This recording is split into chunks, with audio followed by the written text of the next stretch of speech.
Сатыбалды Далбаев атындагы мектепте спорт залы жок. Ушул кезге чейин окуучулар кышкысын каналарда шахмат, шашка өңдүү интеллектуалдык оюндарды ойноп, ден тарбия сабагын өтүшөт.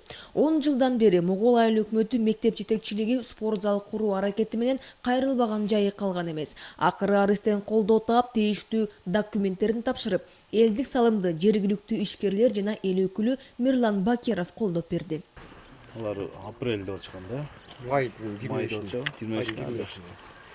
Спорт залдын азыр каркасы тургузулган, кышкы суукка карабай жумушчулар иш үстүндө. Мектептеги спорт зал көйгөйүн жакшы билген жогорку кеңештин депутаты, Өнүгүү прогресс партиясынын мүчөсү Мирлан Бакиров атайын келип кабар алды. Ошондой эле өз салымын кошуп жардамын көрсөттү. Эң негизги маанини билимге бериңиздер. Шаарларда бүгүн көп жерлерде мындай виртуалдык жашоо болуп атат. Китеп менен билим алсаңыздар, ошондо ой жүгүртүүңүздөр өсөт. Ошондо билимиңиз деңгээли өсөт.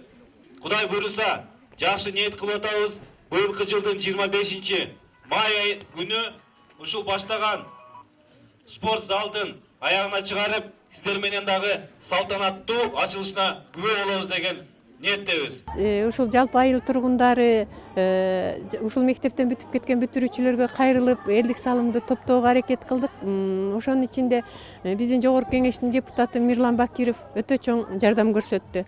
Мирлан Бакиров Сатыбалды Далбаев мектебиндеги спорт залды көрүү үчүн келип, майрамдын үстүнөн чыкты. Окуучулар кышты узатып, жазды тосуп алган православдардын Масленица майрамын белгилеп жаткан. Спортко шыктуу өспүрүм балдар түрдүү оюндарды көрсөтсө, кыздар орус элинин бийин бийлеп, тамак аш көргөзмөсүн уюштурушкан. Мектептеги майрамга келген ата-энелер айыл эли эл өкүлүн элден бөлүп, башка маселелер айланасында сүйлөшүү үчүн четке чыгышты. Элит жериндеги жашоочулардын жогорку бийликке айтуучу дооматы көп. Пенсия, пособие, айлык акы, айттор айта берсе бүтпөчүдөй. Быйылкы бюджетти бекиткенде биз сурадык.